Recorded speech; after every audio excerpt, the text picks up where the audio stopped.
Hi, everybody. Welcome to The Bottom Line with Bob and Kendall Ehrlich. It's a rather somber show this week, given the news that's been going on with Afghanistan. And really, that's what we're going to be talking about here today. We'd love to hear from you. Please go to bobehrlich.com and comment. Give us your comments. And also, you can find all things Bob Ehrlich there. Thanks.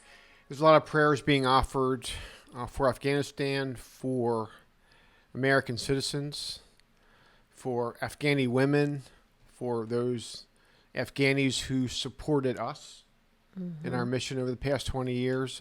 We would join in those prayers. As Kendall just said, it's a sober show, but we need to talk about what is the number one story in the world right now. So I have delineated 5 different areas we should discuss. Okay. And the first is the executive branch. And the story's been well reported. The chaos is now depicted on our TV screens. Even many members of the left in America are criticizing the administration. The treasure, the blood, the money, the equipment, we'll all get into that in shortly. But the first issue really is the president and vice president, the office of the president, the office of the vice president. And this is why congressional oversight, babe, is so needed. We're just not getting the story on what precise advice the State Department, what precise advice the Department of Defense, the generals gave the president, gave the vice president during the past 3, 5, 10, 12 weeks, particularly the last 2 weeks. We need to know that. The American public deserves to know that. There are many rumors, some reports with regard to diplomats signing letters, raising objection to the administration policy. Which is a big deal within the State Department. Very big deal. For them to do that, apparently 23 people signed on to a letter recommending that the administration not go forward in the way that they did. In a similar way, generals gave contrary advice. So the American public has a right to know what was said, what was rejected, what was adopted, and why. That is the bottom line to what the American public deserves to know concerning the president, the vice president. And did he act within his office? He certainly acted within his office. He withdrew American troops. That's within his office. He can deploy troops, he can withdraw troops, but we're talking about the substance here, and the substance is critically important. But the optics as well were so bad here because the president, during the middle of this, went on vacation. The vice president's in Southeast Asia today. Went on vacation, didn't answer questions, and then when giving interviews, sort of had a very defiant attitude. Quite defiant, and stayed on vacation for the first couple of days of the crisis, came back, gave a 10-minute speech, went back to Delaware. So again, the optics, very weak, the substance, horrific, and as a result, we have bipartisan criticism of the administration, and administration's a lot tactics, of questions and out there. many questions. So my second point here is a plan. It's related to the first clearly, but was there a plan? Simply withdrawing everyone overnight is not a plan. Well, the military doesn't even operate that way. They think things out. They know they had equipment there. Well, they had we'll get certain to that in a people second. that they needed to get out first. Chaos is not a necessary byproduct of withdrawal. Now, there's so many issues here. The policy of withdrawal is different than the logistics of withdrawal. Well, and of course, when you talk about withdrawal, you also need to define your terms, because we've seen from some defenders of the president, this is just a continuation of the Trump plan, and that is by no means accurate. No. Very few people, including folks on the left, do not buy that. It's a completely different plan concerning what... Now, by the way, President Trump did not cover himself in glory by negotiating with the Taliban and basically keeping the government, the Afghani government, out of those negotiations. I think that was, in retrospect, a mistake as well. But this is not and never has been the Trump plan. It certainly was withdrawal, but incremental withdrawal. And I got to believe incremental withdrawal, obviously, keeping assets there, making sure your citizens get out first, making sure your civilians get out first, making sure your military is the last to leave, and not that the first to leave. The Afghanis that helped us, if they stay, that they're in a safe situation. Absolutely. That's our moral obligation as Absolutely. a country, as a power for good in the world. Now, so we have all these different elements here. The timeline for the military withdrawal, the security of American personnel. What about the contractors? What about special forces? The CIA got out of here last month, it appears. Well, that's an indication that they knew what was going to happen. Yeah. American special forces, air cover, support for Afghani allies during the withdrawal, support for other NATO allies in Afghanistan. Is not this the very definition of what special forces are supposed to do? And so here we are as Americans, frustrated, angry, worried, and we see reports on an hourly basis that the Brits, the Germans, and the French are using their special forces to extract their folks. Right. And we are depending on the good graces of the Taliban to get our folks out, hopeful they won't start shooting. And that's precisely where we are. That's not... and the women are in particular fear. Yeah, we'll get to the women situation shortly, because the future of Afghani girls and women is very difficult at this time. So, again, this was not a plan. This was simply a withdrawal, and it appears to have been contrary to the advice the president received from all sorts of quarters within his administration. Third, this is an interesting. We've talked about this issue in the past, but it raises itself now to front burner status. The role of our military. Again, why are we not utilizing our special forces now? Right. And in this situation puts at the forefront, okay, enough with the woke stuff. Let's get to the business at hand of being our military and acting like our military and being the best forces in the world, which still... I'm going to get to one of the United Kingdom generals and what they thought, but they say the United States is still the best. Well, we are when we want to be. So, again, you just mentioned it. A woke military, woke generals, this progressivism flowing throughout our military leadership. What role did this play in our readiness? What role did this play in the advice received by the president and given by the Joint Chiefs of Staff? We don't know, but congressional oversight is needed to answer that question as well, in our humble opinion. Again, here, we talk about the greatest military in the world. We have many, many friends in the military. We have many, many friends who served. We take pride in our SEALs, and we live 2 miles from the Naval Academy. We relish the role of the American military in safeguarding our freedom. But the fact of it is, the Pentagon budget always grows. And the American public has a right to ask, what are we getting for that buck? And that does not degrade military personnel 1 inch. In fact, we have the best volunteer army, volunteer service that is the best in the world. But does the Pentagon deserve the dollars it's getting? Again, congressional oversight. Congress folks need to ask questions concerning how these dollars are being spent. What about our readiness? What impact has wokeness had on that readiness as well? We have a right to answer these, to ask these questions and answer these questions. The people that are now fighting for their lives have the right to know those answers. That's for sure. Fourth issue. Implications for our allies, implications for G7, implications for NATO. The Brits may be the angriest with respect to this. Now you have. I just want to finish this for a second. I know you have something as well. The British Parliament held President Biden in contempt the other day. Good for them. Words such as shameful and catastrophic were used. This, by the way, this is Tories and Labour, right and left, coming together in the UK to criticize the moves of an American administration. We saw an interesting interview on TV last night. Well, they rely on the United States as the lead in the world, and they believe in that. Colonel Richard Kemp, who's the former head of British military operations in Afghanistan, was very strong, and his tone was very somber as well, as if he was sad, and if he couldn't believe what he was seeing and the effect that it's having long-term. Again, we get back to no leadership with long-term thinking. But he said, quote, "I don't believe President Biden should be impeached.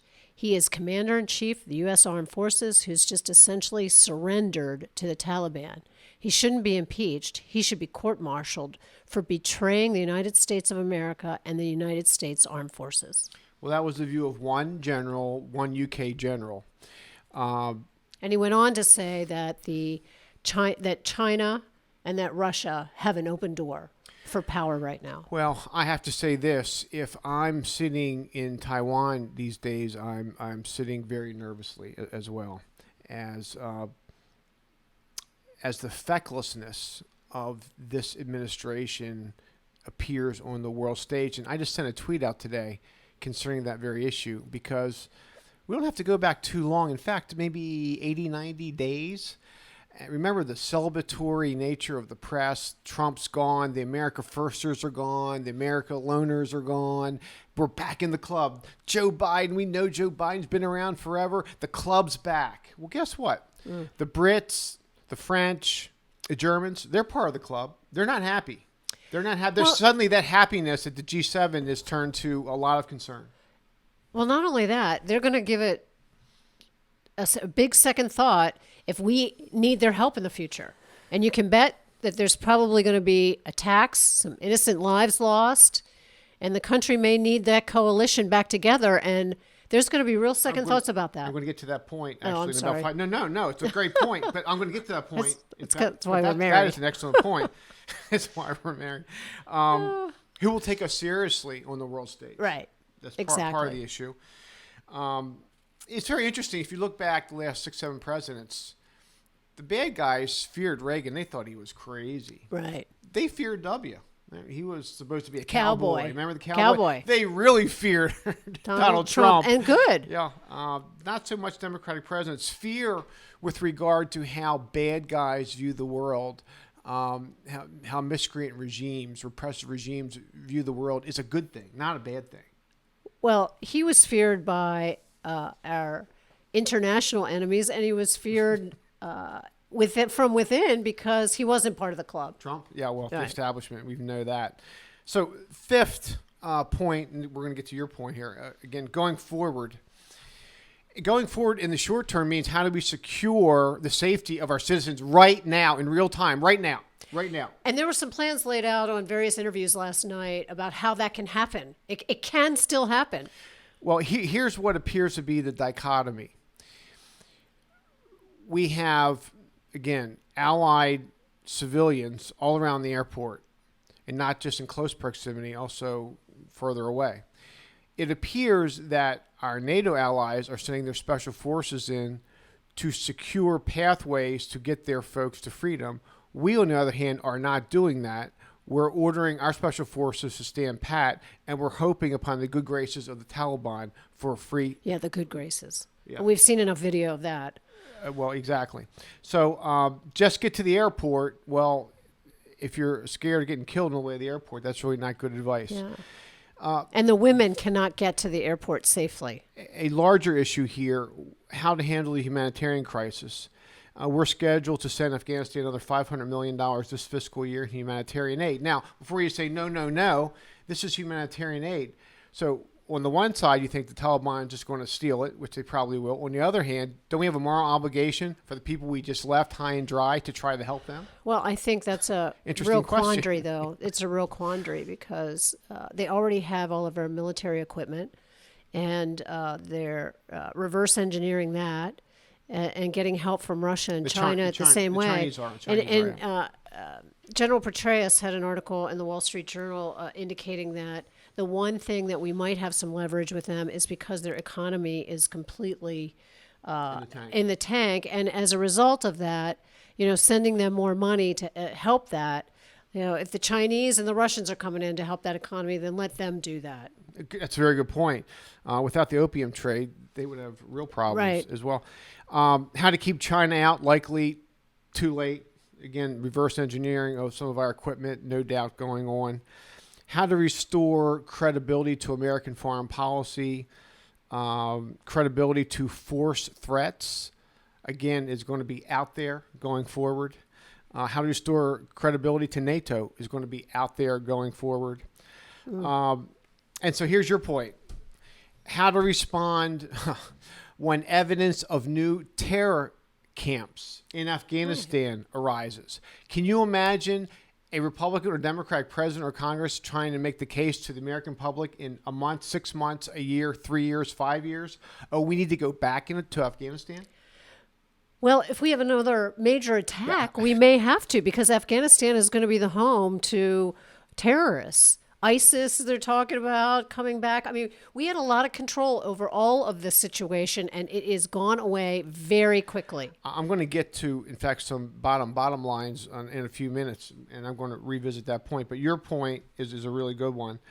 Can you just imagine going back to the American public with these scenes fresh in our collective minds and asking to go back again? And then asking the UK to go back, France, yes. Germany. Yes. All of our allies. What are they going to say then? And that's essentially what this former general said. Yeah.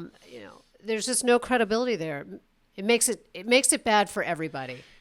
The other element of going forward here is the president's challenged credibility. Now, we're Republicans. We disagree with the president on policy. We know that. That's what our show is about. And all you have to do is listen to us or read my writings or read my books or just know us. We're right of center conservatives.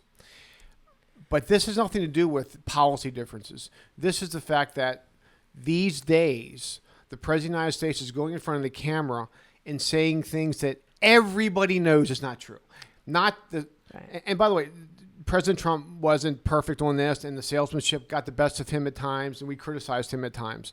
But this stuff is the sky is green, not blue. This is the other day, for example, the allies are fine. On the same day, Parliament condemned him. Right.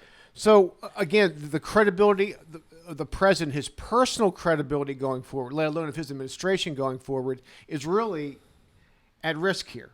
And that's something that's real serious on the world stage. Well, the mainstream media is recognizing that, by the way. Believe it or not. So I have a series of bottom line issues, and then I have a sort of a bottom line, but really a retrospective more.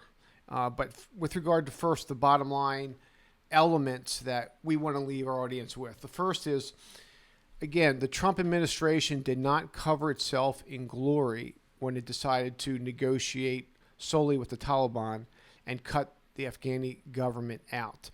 And I'm going to get to this in my second piece here, because one of the problems with our policy over the years was lack of buy-in from the Afghani government. The United States coming in with $80 billion and being big brother. Right.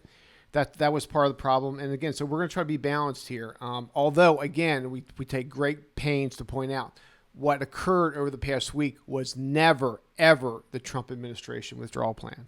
And don't let anybody tell you it was. Again, the overnight withdrawal, the immediate withdrawal, the military withdrawal led to this horrific result. There's a real issue here. Not just the immediate withdrawal, but who raised questions concerning the assets? You earlier mentioned it. I have a list here. It's a partial list. Choppers, trucks, armored vehicles, mortars, anti-tank missiles, small arms of all varieties, the Air Force base. I mean, we left all this and drones. The drones in two ways, but in two different ways. One, we just left some of this for the Taliban. We just left it instead of destroying it. Right. And then, on the other hand, the similar hand, the Afghani forces who gave up just gave their American equipment to the Taliban. So in both cases, the Taliban won. They got our equipment. Now, some of this equipment is not going to be usable. Some of it we can disable from afar. I'm told, I'm informed, but the bottom line is this is a bad scene. Again, a bad optic.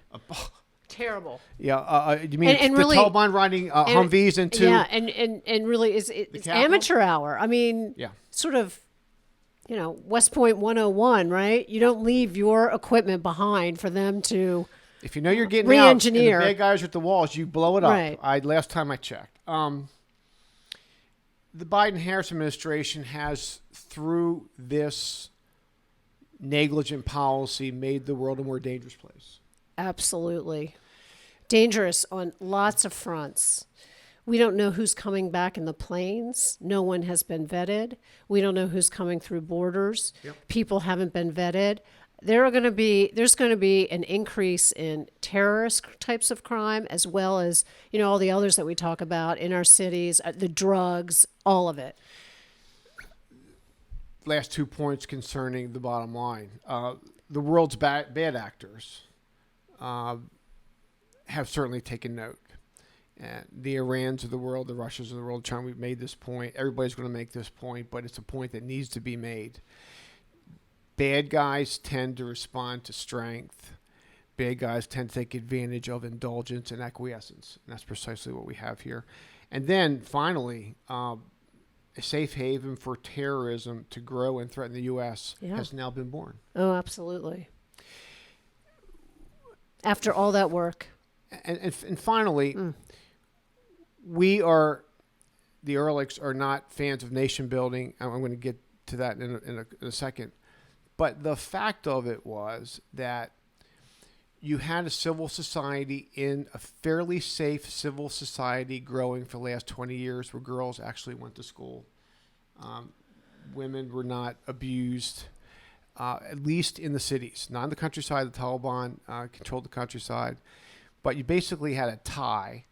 And that, which leads me, I guess, to the retrospective. Well, I really need to get to this. Can I mention about the feminists? Yeah. Where are the feminists? Where are they? I mean, women, it's not just that women are going to be treated badly. It's that they're going to be murdered and raped. I mean, this is outrageous. This is barbaric. Where is the capitalist free society for women? Where are they? And it just lends such a bad name. They're nowhere in sight. Our vice president, our first female vice president. Yeah. They're putting her in the closet. She's nowhere to be found. She's on a trip somewhere else. I mean, it's outrageous, and the hypocrisy is just incredible.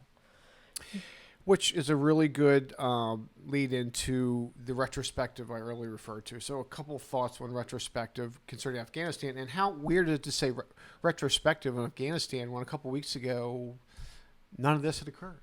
It's a retrospective already because of 2 weeks. Taliban controls the country.